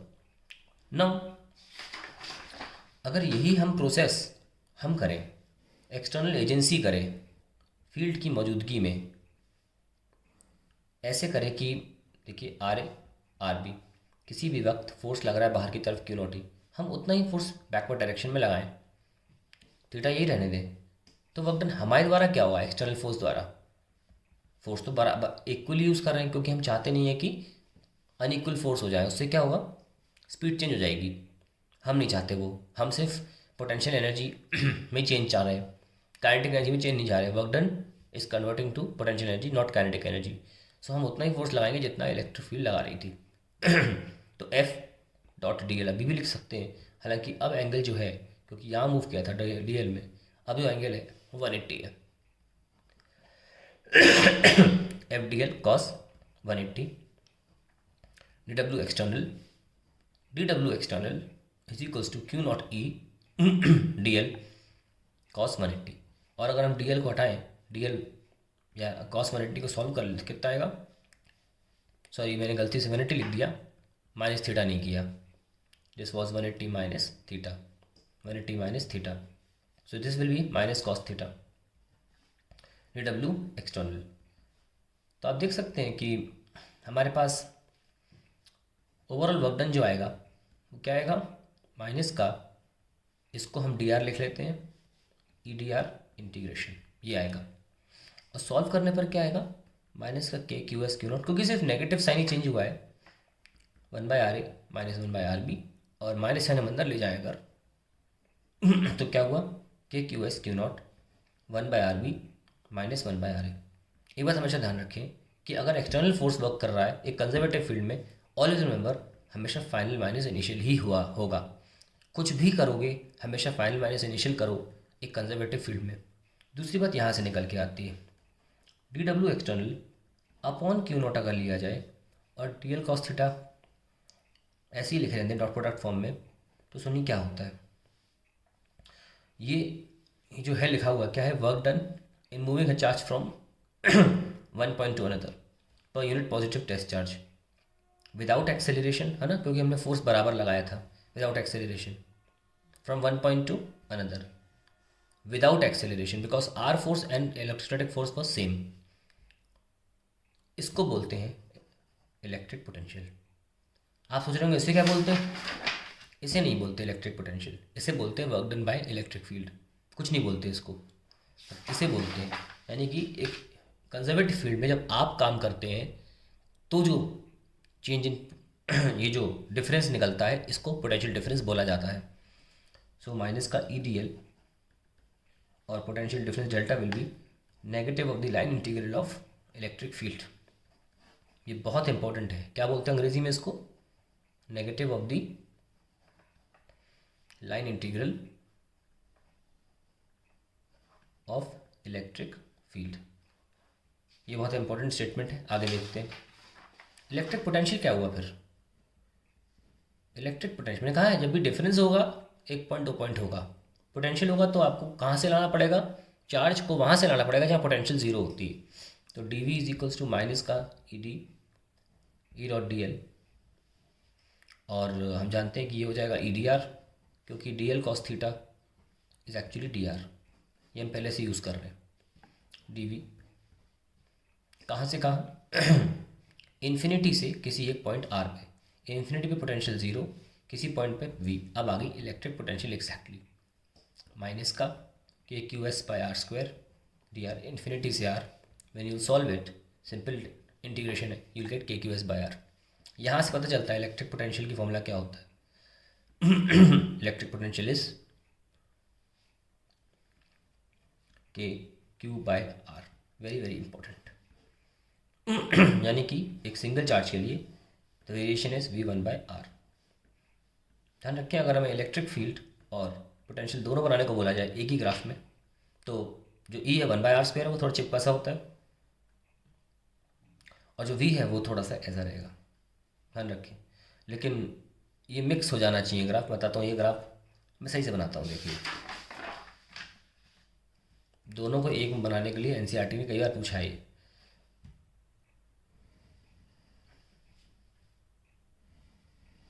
ऐसे बनता है ग्राफ ये, ठीक है। और यहाँ पर वैल्यू जो है सेम होती है, r=1 यूनिट, क्योंकि v होता है के क्यू बाय आर और e होता है k Q by r square. r=1 पे दोनों सेम आ जाएंगे न्यूमेरिकली, v इक्वल्स टू ई, और ये v ऐसे मार्क किया जा रहा है। पीछे वाला आपका v है और आगे वाला e है। ये बहुत इंपॉर्टेंट कर्व है, ये पूछा जा सकता है, पहले भी पूछा गया है। नाउ हमने इलेक्ट्रिक पोटेंशियल तो निकाली, लेकिन बहुत इंपॉर्टेंट चीज़ भी निकाली कि डीवी क्या होता है, माइनस का ई डी आर। यानी कि हमें कभी भी अगर पोटेंशियल निकालनी होगी तो हमें इलेक्ट्रिक फील्ड का फॉर्मूला पता होगा तो पोटेंशियल निकाल लेंगे। जैसे कि हमें अगर एक शेल के लिए इलेक्ट्रिक पोटेंशियल निकालनी कहीं पर भी, सपोज हमें निकालनी है किसी आर डिस्टेंस पर, यहाँ पे पी पॉइंट पे, मीनिंग क्या होता है? मीनिंग ये होता है work done in bringing a unit positive test charge from infinity to this point P in the presence of this shell. ये मीनिंग होता है पोटेंशियल निकालने का। कोई पूछे पोटेंशियल एट P का मतलब क्या हुआ?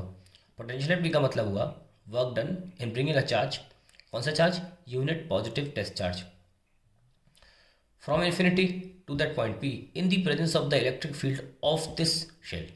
ये मतलब होता है। खैर, अगर हमें इलेक्ट्रिक फील्ड शेल का पता है क्या होता था, K Q S by are square D are, तो हमारा पोटेंशियल भी आ जाएगा माइनस के क्यू एस, इसका -1 बाय आर आ जाएगा इन्फिनिटी से आर तक, माइनस माइनस प्लस हो गया के क्यू एस बाय आर। ये लीजिए, शेल के लिए भी फॉर्मूला आ गया।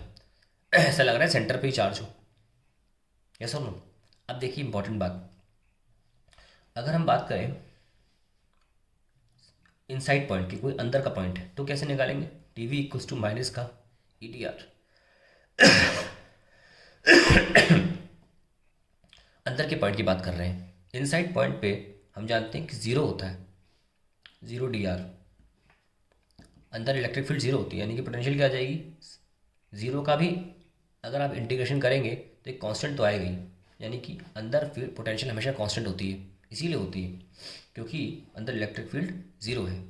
ऐसे भी देख सकते हैं, कॉन्सेप्ट है नया, concept of potential gradient, very very important concept. Electric field minus का ई डी आर, हमने डी वी निकाला था, सो इलेक्ट्रिक फील्ड हो जाएगी माइनस का D V by D r. अब इसका मतलब क्या होता है माइनस साइन का? The negative sign gives the direction of electric field. और वो क्या डायरेक्शन है? It is in the direction in which potential decreases, use direction. यानी कि अगर यहाँ पे 2 वोल्ट है और यहाँ 10 वोल्ट है तो इलेक्ट्रिक फील्ड 10 से 2 होती है। एक तरह से याद करने के लिए देख लें, जैसा करंट का डायरेक्शन होता है करंट वाले चैप्टर में कि high potential to low potential, electric field कभी यही है, it always flows from high potential to low potential. और यही वजह है कि प्लस से माइनस होता है इलेक्ट्रिक फील्ड का डायरेक्शन, जो हम ऐसे ही बोल देते हैं। इसके पीछे कारण यही है, क्योंकि प्लस का मतलब हाई पोटेंशियल और माइनस का मतलब लो पोटेंशियल। नाउ यहाँ से कॉन्स्टेंट पोटेंशियल ग्रेडियंट तो आ गया। Now let's understand what are equipotential surfaces.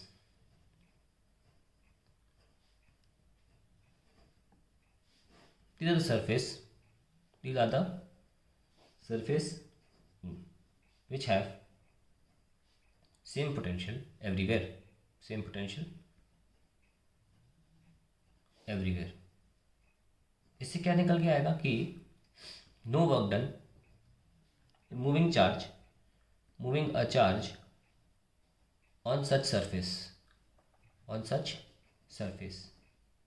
दूसरी चीज़ क्या निकल के आएगी, मान लीजिए कोई सरफेस है और ये हर जगह पोटेंशियल वी वी है। अब डी वी क्या मतलब क्या होता है, जीरो हुआ। और डी वी होता क्या था, माइनस का ई डॉट डी एल, और जो डी एल होता था वो सरफेस होता था। That used to be the surface over which charge is going to be moved. तो अगर ईपीएस की बात करेंगे और चार्ज मूव कराएंगे तो इलेक्ट्रिक फील्ड पता चलती है, उससे जीरो दे देंगे। तो डॉट प्रोडक्ट जीरो कब आता है, जब दो वेक्टर्स आपस में परपेंडिकुलर होते हैं। इससे ये निकल के आता है that electric field is perpendicular to equipotential surface, that is EPS. Very important. यहाँ से हम इक्विपोटेंशियल सर्फेस बना सकते हैं। शर्त क्या है, that electric field line has to be perpendicular to it.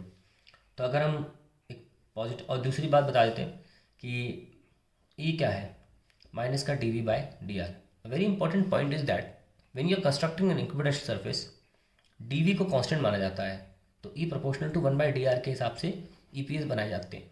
बेहतर होगा कि इस तरह लिखा जाए, D R proportional to 1/e। या डी आर क्या होता है, सेपरेशन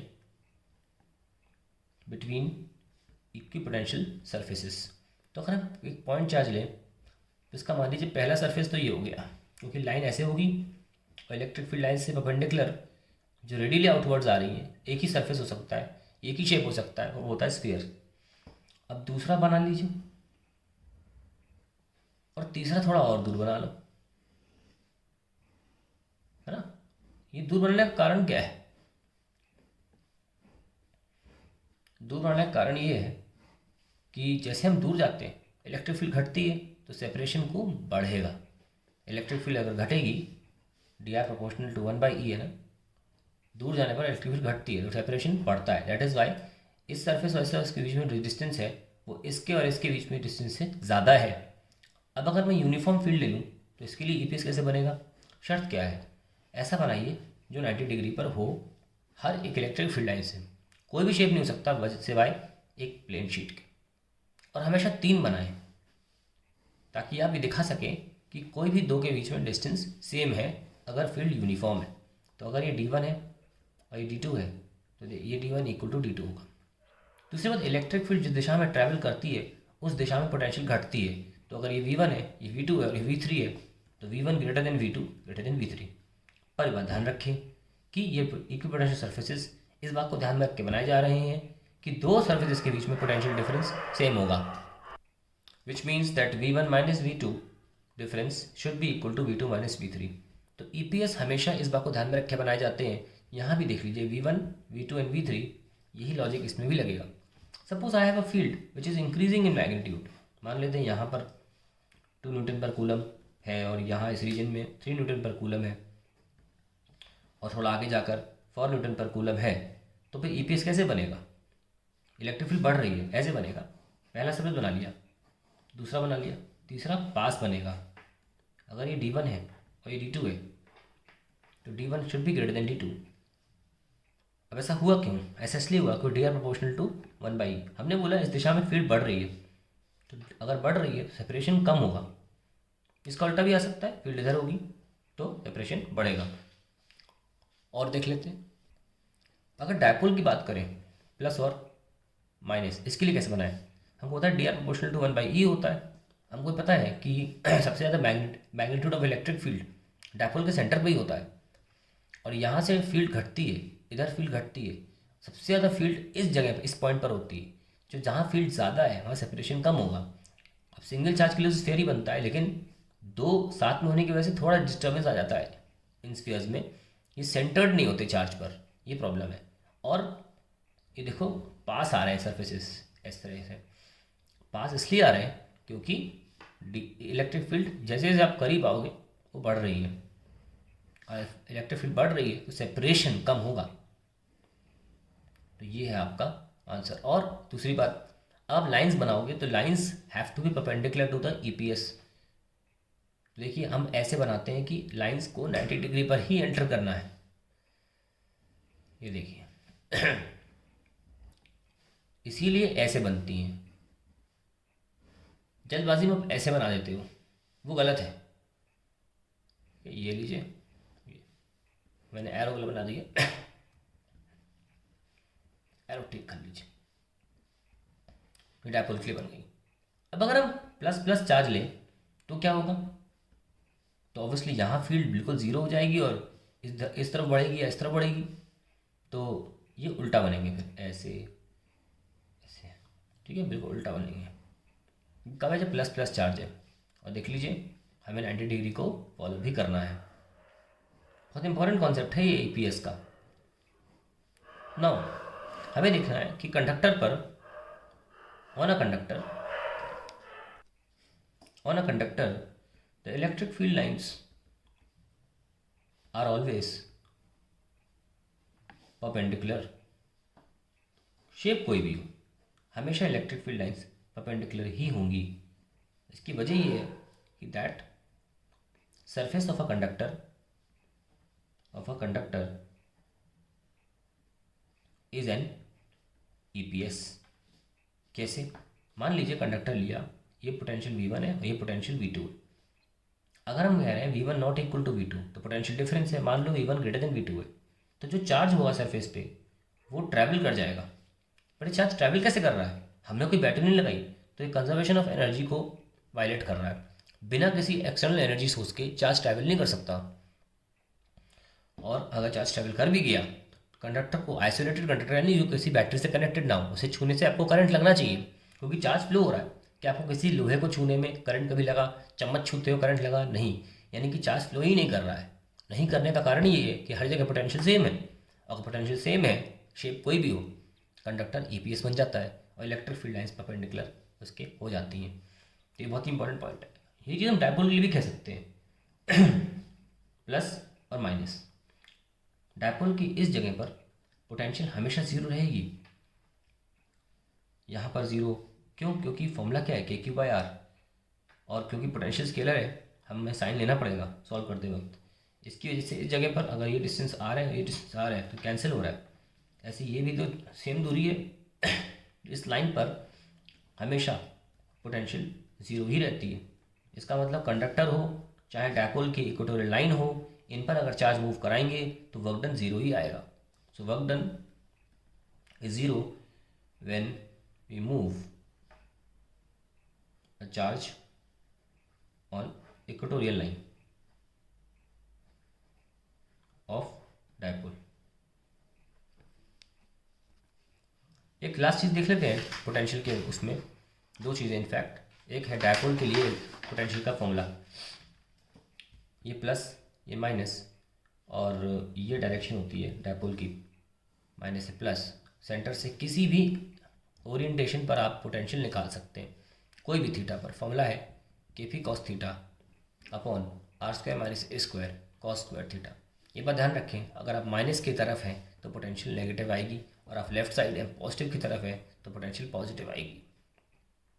ये फॉर्मूला बड़ा इंपॉर्टेंट है।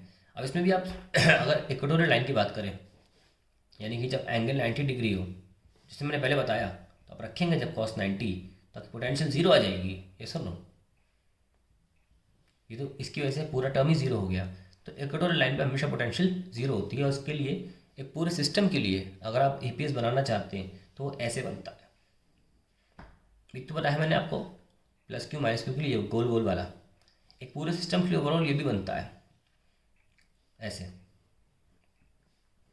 And it should hit the surface at 90 degree. और सरफेस पर हर जगह पोटेंशियल क्या होती है? ज़ीरो। ये हमारे पास ईपीएस था। Now let's talk about capacitance. Suppose एक कंडक्टर लिया आपने, और उस पर चार्ज दिया तो चार्ज स्टोर हो गया, कहीं जाने की तरीका तो है नहीं। तो इस कंडक्टर के पास चार्ज स्टोर करने की क्षमता है, होल्डेबिलिटी है, और यही इसकी कैपेसिटेंस को दर्शाता है। कैपेसिटेंस का फॉर्मूला देख लीजिए क्या है conceptually. Capacitance is charge stored upon potential difference. किनके बीच में? आप जहाँ से ला रहे हो चार्ज को और जहाँ पे दे रहे हो, इन दोनों के बीच में पोटेंशियल डिफरेंस देखा जाता है। यानी कि जितना आपने चार्ज दिया डेल्टा क्यू अपॉन, ये मान लीजिए जगह V1 है minus V2। Make sure this term comes out to be positive because we cannot have negative Cs. तो अगर मैं एक स्फीयर ले लूँ और उस पर इन्फिनिटी से चार्ज दूँ, इसको बोलते हैं आइसोलेटेड स्फीयर या कंडक्टर, उसकी कैपेसिटेंस निकालने जा रहे हैं। तो कैपेसिटेंस क्या होगी? मान लो मैंने चार्ज क्यू दे दिया, तो ये क्या पोटेंशियल है V1 और इन्फिनिटी पोटेंशियल क्या है 0। अब पोटेंशियल स्फीयर की सरफेस पर कितनी होती है? K Q by capital R। तो क्यू क्यू कैंसिल और R बाई के आंसर आ गया। 1 बाई के होता है 4 बाई एप्सिलॉन नॉट R। तो that is the formula for an isolated capacitor. इसकी सेकंड प्लेट कौन है? इसकी सेकंड प्लेट इन्फिनिटी है। तो यह V2 जो होता है वो हमेशा जिस प्लेट से आप चार्ज दे रहे हो उसकी पोटेंशियल होती है। तो अगर हम पैरेलल प्लेट कैपेसिटर की बात करें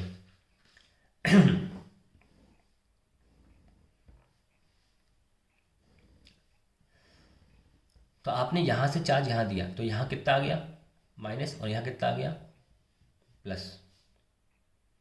ठीक है, तो आप कैपेसिटेंस कैसे लिख सकते हो? जो भी चार्ज दिया, सपोज क्यू दिया, upon V1 minus V2, this is V1, this is V2, और potential difference between the two plates.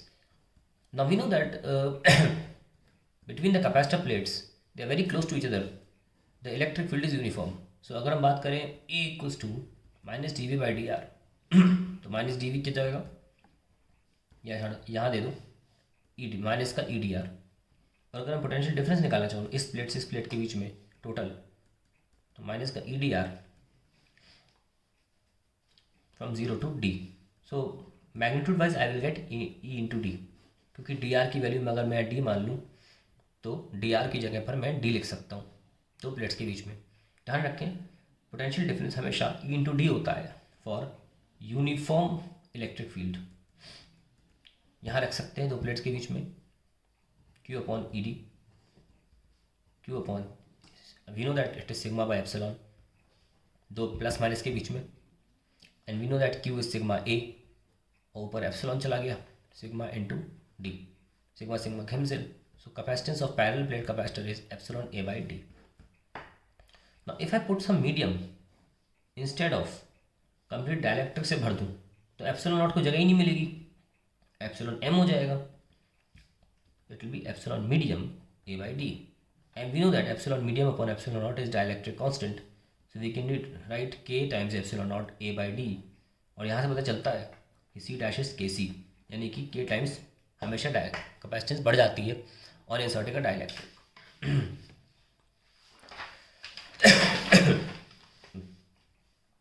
अगर हम पार्शियली इंसर्ट करें, सपोज हमने यहाँ तक इंसर्ट किया बस और बाकी हमने छोड़ दिया, तब फॉर्मूला क्या बनेगा? देखिए हमें पता है कि V equals to E into D होता है फॉर्मूला। सपोज हमने टी थिकनेस तक भर दिया और बाकी डी माइनस टी छोड़ दी, तो यहाँ पोटेंशियल जोड़कर हम आंसर निकाल सकते हैं। मान लीजिए यहाँ से लिखा है तक V1 है और यहाँ से लिखा है तक V2 है, ये लिख सकते हो E टाइम्स, इस जगह पर इलेक्ट्रिक फील्ड जो होगी वो ई नॉट नहीं होगी, ई नॉट सिर्फ यहाँ होगी। डाइलेक्ट्रिक में थोड़ी कम हो जाती है फील्ड और उसको बोलते हैं पोलराइजेशन की वजह से कम हुई, तो हम वो रिड्यूस्ड फील्ड लिखेंगे जो हो गई ही है इंटू टी, और ये क्या हो जाएगी E naught into D minus T. Now we know that E naught upon E is known as K, और I can also write it like this E naught। मैं इस केस को एंड में ले लूँगा कि फॉर्मूला कहाँ से आया, और ये E जो है वो रिड्यूस फील्ड है जो बच जाती है डाइलेक्ट्रिक के अंदर, क्यों? क्योंकि पोलराइजेशन से फील्ड कम हो जाती है। आई टेक इट अगेन, तो आप देख सकते हैं कि E को मैं रिप्लेस कर सकता हूँ E नॉट बाई के से into T plus E naught D minus T. Now इसको लिख सकता हूँ मैं Q by C, E naught common ले सकता हूँ D minus T plus T by K, ये हो गया। और ई को मैं लिख सकता हूँ जैसे हमको पता है sigma by epsilon, D minus T plus T by के, और इसको सिग्मा ए लिख लूँ अगर,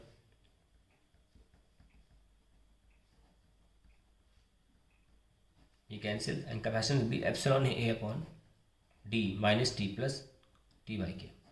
That is the capacitance of a partially filled capacitor. It's a very important formula. Now, if instead of dielectric, I have inserted a conductor, अगर मैं conductor put कर दूँ क्या होगा,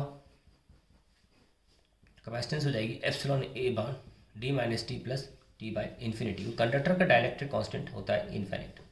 फॉर्मूला आ जाता है एप्सिलॉन ए अपॉन डी माइनस टी, यानी कि ये हट गया, सिर्फ यही पोर्शन आपको कैपेसिटेंस दे रहा है.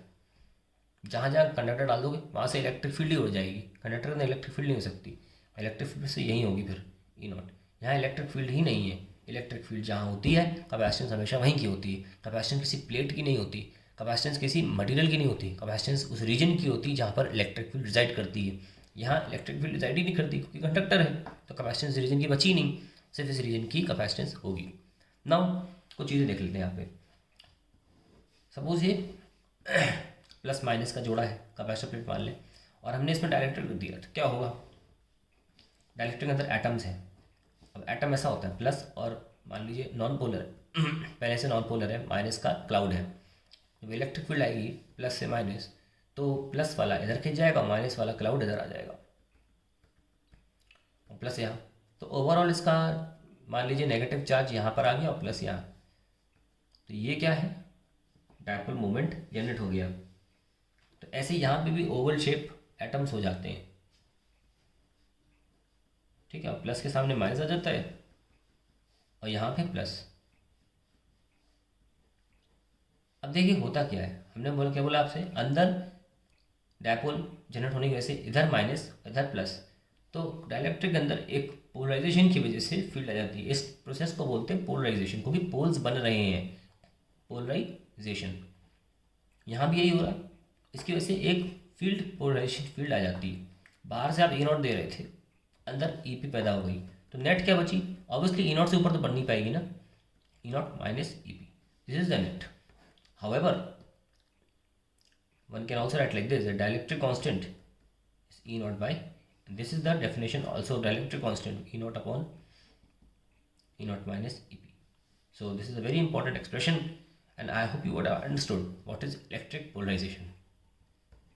अगर कोई definition लिखना चाहता है तो हम लिख सकते हैं the elongation of the atom under external electric field is called dielectric polarization. अब फाइनली हमको ये देखना है कि कैपेसिटेंस जो होती है वो किन फैक्टर पर डिपेंड करती है. Epsilon medium A by D. Capacitance आप भले लिखते हो क्यू अपॉन डेल्टा वी, पर कैपेसिटेंस कभी चार्ज और पोटेंशियल डिफरेंस पे डिपेंड नहीं करती, ये इन फैक्टर्स पे डिपेंड करती है. Area of the plate, distance between the plates and the permittivity of the medium. हालांकि दो केस बनते हैं जब आप कैपेसिटर को चार्ज करते हैं और उसके बाद उसमें से चीज़ें कुछ वेरी करते हैं. पहले हम निकाल लेते हैं what is the energy stored in a capacitor when charged. Energy stored in capacitor when charged. मान लीजिए प्लेट है, दो प्लेट्स हैं कैपेसिटर की, और यहाँ से बैटरी है. बैटरी क्या कर रही, प्लस नेगेटिव बाहर निकाल ली, तो ये प्लेट क्या हो जाएगी पॉजिटिव, नेगेटिव दे रही तो ये प्लेट क्या हो जाएगी नेगेटिव. बैटरी का पोटेंशियल कितना है वी. प्लस और माइनस जनरेट होने की वजह से किसी भी वक्त पोटेंशियल वी है. बैटरी का लेन देन तब खत्म हो जाएगा जब वी और वी भी बराबर हो जाएंगे. किसी भी इंस्टेंट पर जो हम वर्क डन लिख सकते हैं by the battery, it is what ever the charge into let the charge being taken, क्योंकि वर्क डन होता है चार्ज जो आप लेके जा रहे हो इनटू पोटेंशियल डिफरेंस, जिस जगह से जिस जगह पर लेके जा रहे हो. मान लीजिए आपने डी क्यू चार्ज लेके चले गए over the potential difference of V, जो कि उस वक्त वहाँ पर थी. नाउ वी की जगह क्यू बाई सी लिख सकते हैं, D Q. Finally work done कितना हो गया, क्यू स्क्वायर बाई 2c. ये लीजिए. हालांकि आप इसको रिप्लेस भी कर सकते हैं. हालांकि कब रुकेगा, जब ये पोटेंशियल वी बी के बराबर हो जाएगी, तो हम क्यू की जगह सी वी डाल सकते हैं upon 2c. It will be half C V square. Remember that this V has to be equal to V B, और यही एनर्जी के फॉर्म में स्टोर हो जाता है. अब देखिए वर्क डन बाय बैटरी कितना है, work done by battery is actually Q into V, क्योंकि पोटेंशियल डिफरेंस V है और चार्ज ओवरऑल Q लेके जाएगा। लेकिन हमें कितना मिला, अगर हम इसको ऐसे लिख लें, CV की जगह पर Q लिख लें और एक V छोड़ दें, तो देखिए QV/2 हमें एनर्जी स्टोर मिली, जबकि बैटरी ने काम कितना किया, QV, यानी कि half QV is lost as heat. ये हीट के फॉर्म में भी लॉस होता है, तार गर्म हो जाते हैं जब चार्ज ट्रैवल करता है। That is the energy stored in a capacitor, that is half CV square. Now I need to teach you a very interesting analogy. पहले देख लेते हैं, मान लीजिए गिलास है पानी का, और अगर उस पानी डालेंगे तो लेवल बढ़ जाएगी।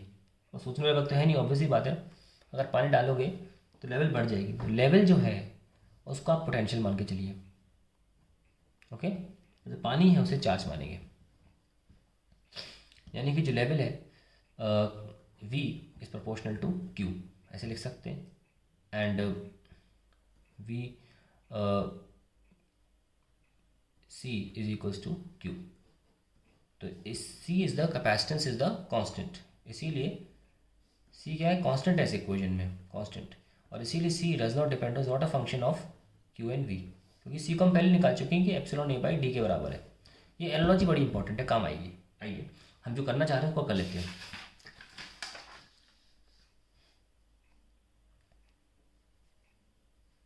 Let's see कि डाइलेक्ट्रिक, what happens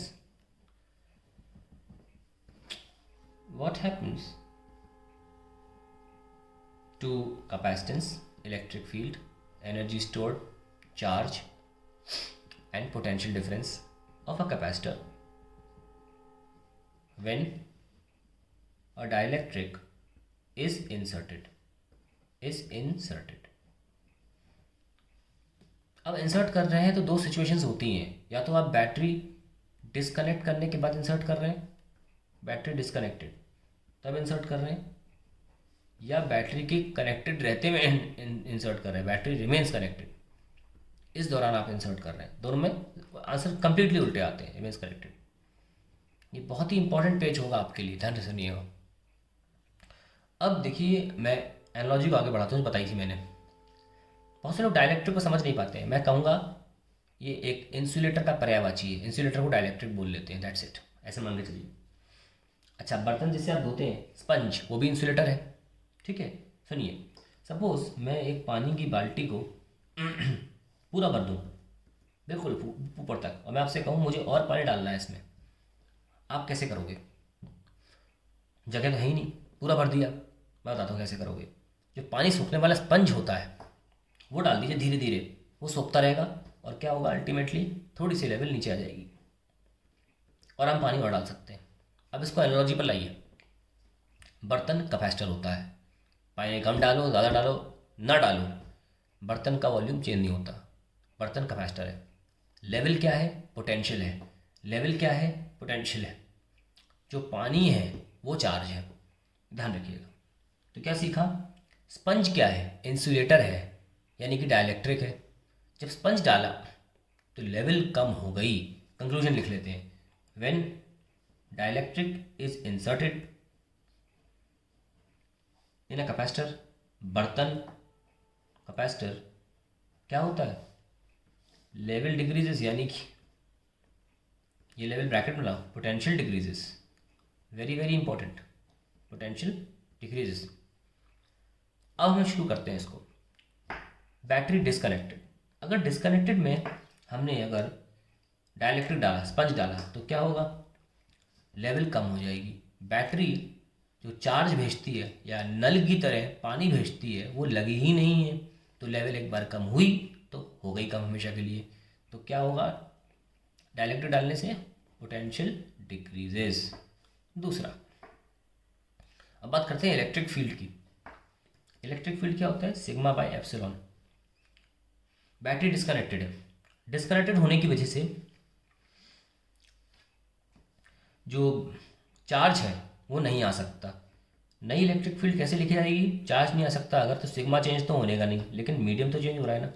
और हम जानते हैं कि एप्सिलॉन मीडियम होता है, के टाइम्स एप्सिलॉन नॉट, यानी कि इलेक्ट्रिक फील्ड अपॉन के।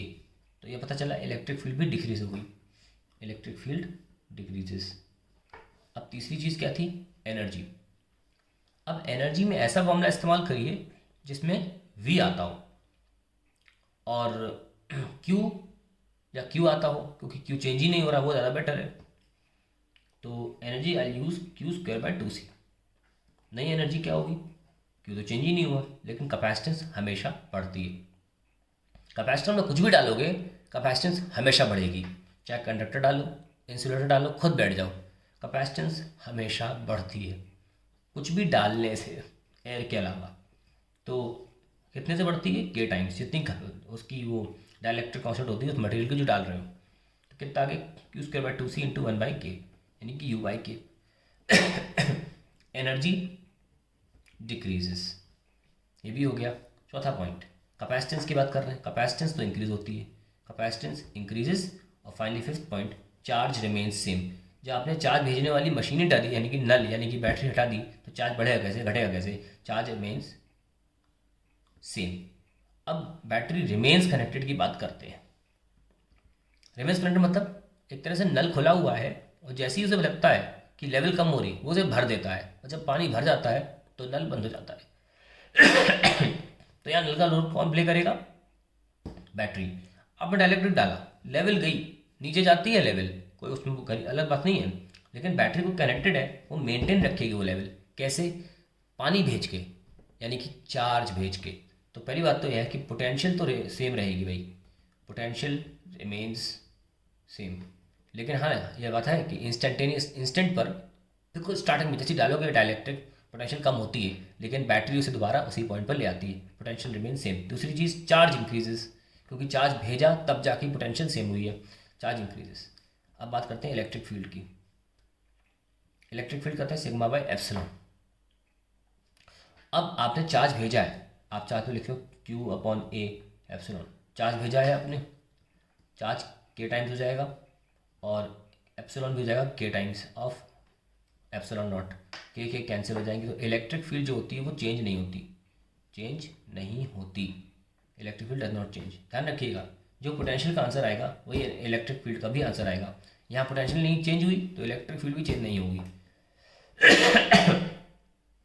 अब कैपेसिटेंस की बात करते हैं। कैपेसिटेंस तो हमेशा इंक्रीज ही होती है, चाहे कुछ भी केस हो, इंक्रीजेस। और फाइनली वी हैव एनर्जी।